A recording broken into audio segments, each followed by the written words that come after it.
You've probably heard about the Boston Massacre, a conflict between American colonists and British soldiers that is often attributed with heightening tensions in the build-up to the American Revolutionary War. But did you know that there was a similar event that occurred in Baltimore at the beginning of the Civil War? Let me set the stage. Maryland was a weird place to be leading up to and during the Civil War. To say that it was a mixed bag would be an understatement. Going into the Civil War, Maryland was a slave state, but it was also the state with the largest population of free African Americans. Marylanders had deep economic ties not only to their agrarian neighbors in the South, but also with their more mercantile neighbors in the North. Furthermore, the prevailing perspective in Maryland was one of peace. Many of its citizens wanted to preserve the Union, but they also didn't want to take up arms against the rebellious South and were suspicious of the growing power of the federal government. All of this, combined with its pivotal geographic location, made Maryland an absolutely essential state in the Civil War.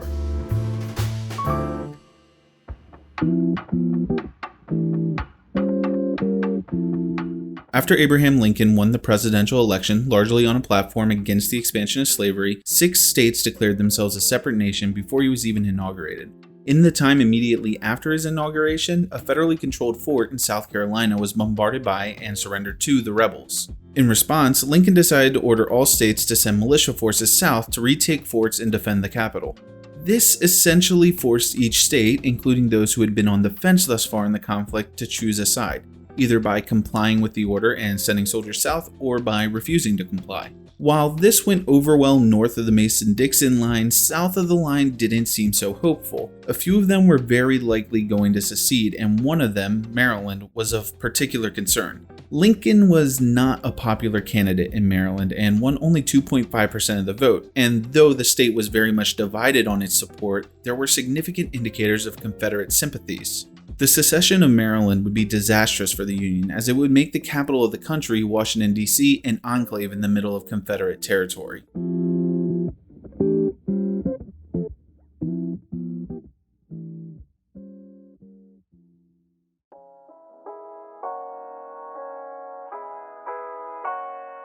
On April 19, 1861, just 4 days after Lincoln's call for forces, the 6th Massachusetts Militia arrived here, downtown Baltimore, Maryland. These troops were headed towards D.C. in correspondence with the proclamation. They arrived via the Philadelphia, Wilmington, and Baltimore Railroad's President Street station on the east side of Baltimore's Inner Harbor. The problem was that in order to continue south, they needed to switch to the Baltimore and Ohio Railroad. The B&O Railroad station was here on Camden Street, and due to city ordinances at the time, there was no railroad linking these two stations. The only option was to take the train cars that were carrying the soldiers, hitch them to horses, and have the cars pulled across the city to the other station. But remember, the Yankees are not particularly popular here, as the peace-hopeful Baltimoreans saw this as an act of aggression against the southern states. As soon as the car left the station, a crowd of protesters began to form and block the path of the car. The militiamen were then ordered out of the car to continue the journey to the Camden Street station on foot. While on their way, they were repeatedly assaulted by thrown rocks and bricks. Despite being aware that they might encounter this sort of resistance, they were under strict orders to hold their fire unless fired upon first. And then someone shot. A quick side note here, all the readings I can find on this event says that some of the protesters were armed with pistols and fired a shot at the troops first, but I've spent an embarrassing amount of time trying to find the source of this to no avail. The most commonly cited source for this is Battle Cry of Freedom by James M. McPherson, but upon inspection, the book doesn't actually cite a source for this. So, did the protesters actually fire the first shot? Who knows? Anyways, the militia proceeded along this route following Pratt Street, fighting with the protesters along the way.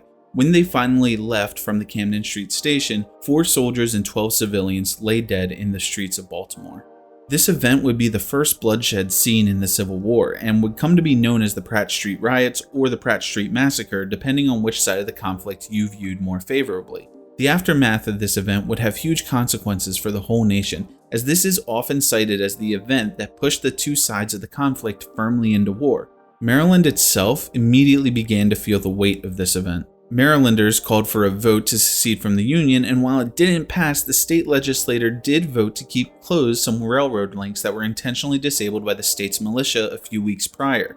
They hoped that by remaining in the Union but disallowing the continued movement of troops through Maryland, they'd be able to remain neutral in the conflict. But this would have made it particularly difficult for the Union to move soldiers south, So this guy, Brigadier General Benjamin Franklin Butler, said, "You can't do that," and promptly flooded Baltimore with federal troops and declared martial law. These actions would later inspire James Ryder Randall, who had lost a friend in the event, to write a song called "Maryland, My Maryland," which referred to Abraham Lincoln as a despot and tyrant. It also calls for Maryland to answer Virginia's call to action and join the Confederacy.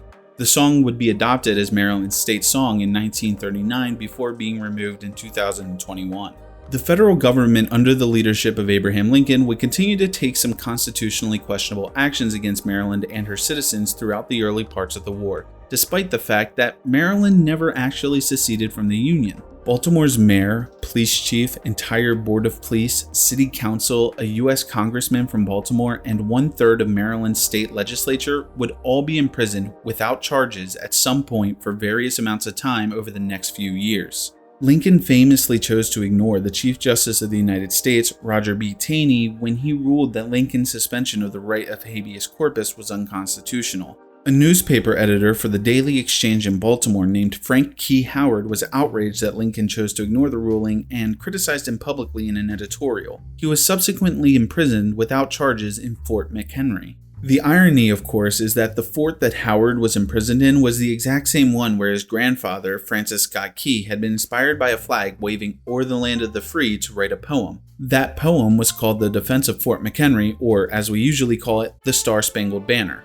Howard wasn't the only one, though. When all was said and done, 9 newspapers in Maryland had been shut down and dozens of newspaper editors were imprisoned. When Howard released a book recounting his experiences while imprisoned, the federal government had 2 of its publishers arrested as well. All of this, of course, raises the question, was the federal government justified in their actions? On one hand, the executive government fairly blatantly ignored the Constitution and the rulings of the Supreme Court, but by doing so, they maintained control over a pivotal state that played no small part in determining the outcome of the war, a war that ultimately ended one of the country's most monstrous practices, slavery. Regardless of the answer to this question, the Baltimore Riot of 1861, whether you want to call it a riot or a massacre, remains one of the most pivotal events of the Civil War era.